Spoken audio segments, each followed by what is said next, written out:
video on something that I'll have a quick faff around with. So, Pea and Feta Croquettes from Max's Sandwich Book. But I'm not going to use Lebanese, even though I've made some recently. I want to use up some feta that I've got left over from a function. So I'm always on the hunt for things that we can use things up, other things up in. And I think the feta will be a substitute for the Lebanese. Now, this recipe kind of says that it needs 2 tablespoons of mint sauce. I think that's going to make that too wet. But, who am I? So I'm going to do double the recipe. So double the recipe is 100 grams of Lebanese. So I've got 200 grams worth of feta. I've got mint sauce, but I'm going to. It's watery as mint sauce. I don't think we're going to need that. All that. So we'll have to see. And then I've got some frozen peas. 200 grams. 100 grams was we're going to mash up, and then the 100 grams we're going to leave whole. And then that's that, isn't it? So we just need to mix all together, and then what we call it, and then chill it. So how are we going to do this? The feta will be. Is it going to mix in? Let's just see. I might just get the blender in here once we add the mint sauce. Maybe can I use the mint sauce as a bit of a lubricant to puree things down a little bit more. Maybe. And then it's a case of flour, egg, and breadcrumbs. But we'll do that when we come home from swimming. I'm glad I doubled the recipe, so I don't think this is going to be too much. Certainly need some salt in there. Certainly need some pepper in there, although we need to be careful with the salt because feta is already a little bit salty. So let's just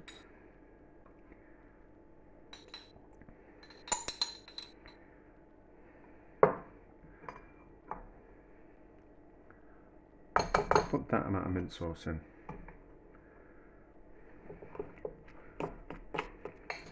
So I don't want it to be too wet. I think like 4 tablespoons of essentially liquid's going to be far too much, isn't it? Because that's already loosened that down. So that in there as well. I don't think we're going to need to blend this, but we'll need to pick out some of the peas that we are stuck in the blender.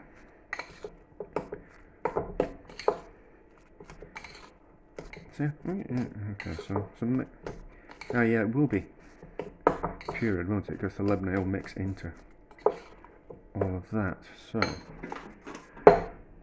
carefully get these peas that we pureed out of there. Then we'll look at the consistency. We might just add some more of the mint sauce. I can use my finger now, can't I? Yes. So as always, thinking my way through things as we go. It's one of those things that the more cooking you do, the more you have a feel for it. So although something feels a little bit wet, you kind of think it probably is going to be a little bit wet, so we need to kind of do something about that. But in the past, I have been surprised by recipes and used my own intuition and been wrong. So that'll do. So do I think that needs more mint sauce, or the vinegar part of the mint sauce? Don't know. Why not?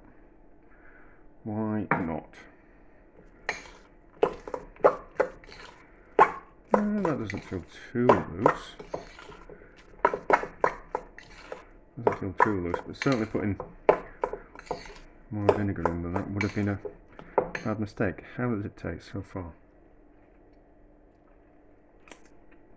Yeah, I don't think it would have wanted any more peas than that.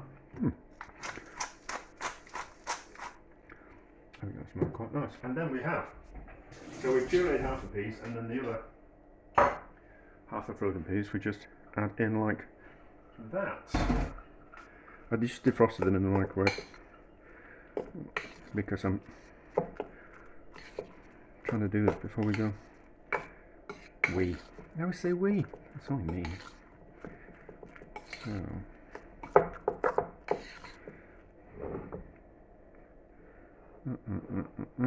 Yeah, so just pull them out of the freezer a couple of hours before you need them. But I just put them in the microwave in a dish with a lid on top just to speed up the process.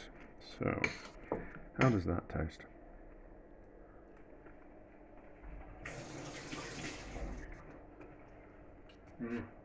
Yeah, I don't think it would have needed any more mint sauce than that. So, this can go in the fridge. I think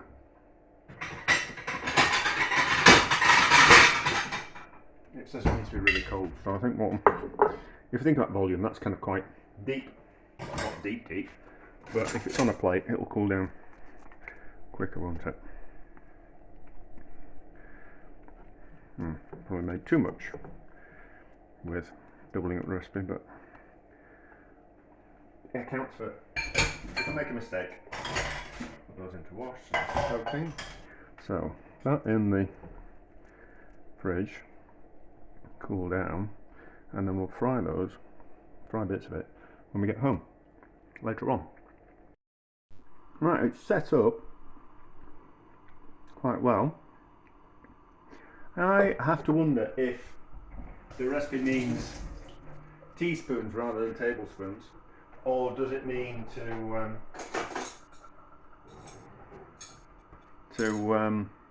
strain out the mint from 2 tablespoons worth of mint sauce? Maybe.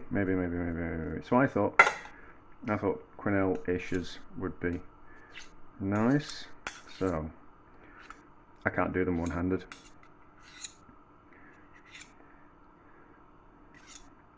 It's a skill that I never developed, where they can do it in the side of the container. So we have to do it old school. So, dessert spoons.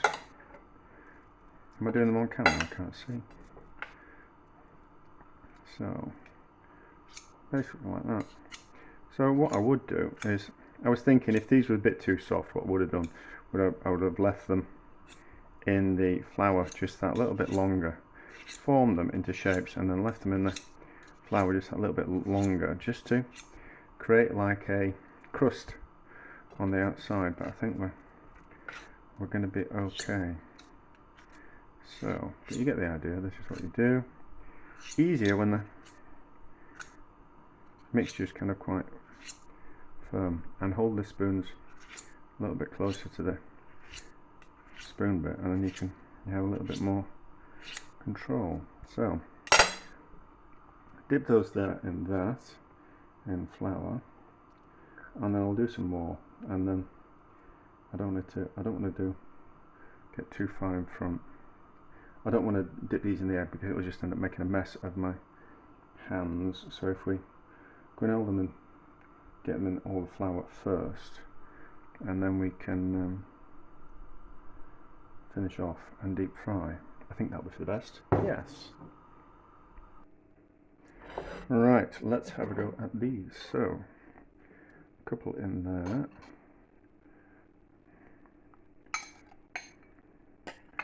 Turn around in the egg.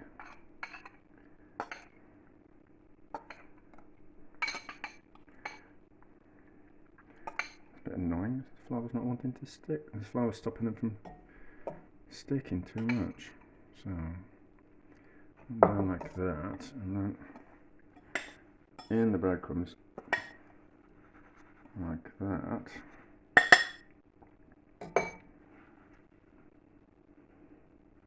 And then, is it all hot enough? We'll just use a bit of this. Yeah, that feels hot enough. So, not too hot because I don't want them to fry to bits. So, maybe a little bit too hot, but we'll see how they turn out. It'll cool down as they're cooking. Alright, that oil was a little bit too hot, so we've turned it off.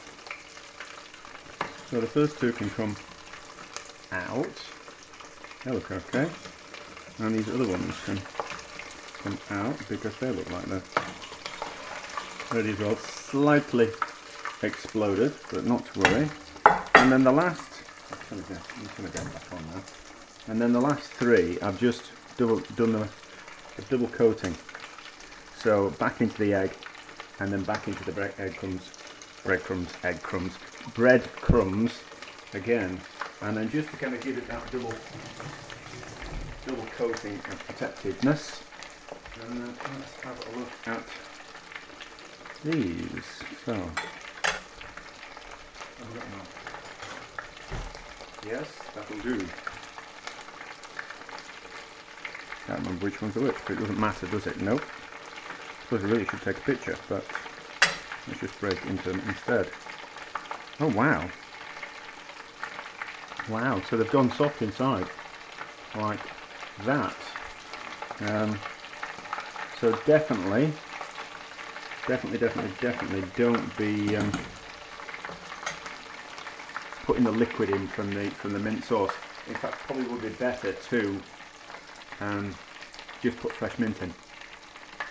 But how does it taste?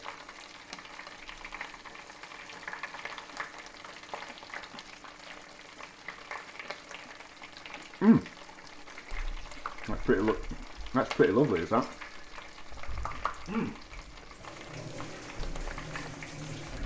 Oh.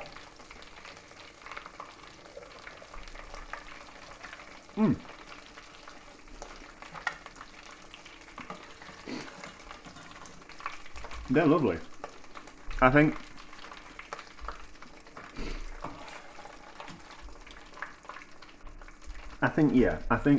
strain the mint out of the mint sauce, so it's just 2 teaspoons of the actual mint from the mint sauce, not the actual vinegary liquid as well. I think that, and then you also get that nice vinegary bit from the mint sauce, and the feta works. So that's a good way of using up some feta. And I think probably for the best results, give them a double coating, and don't have your oil too hot. But those are delicious. When they come, it's like soft like that. But those are delicious and a success.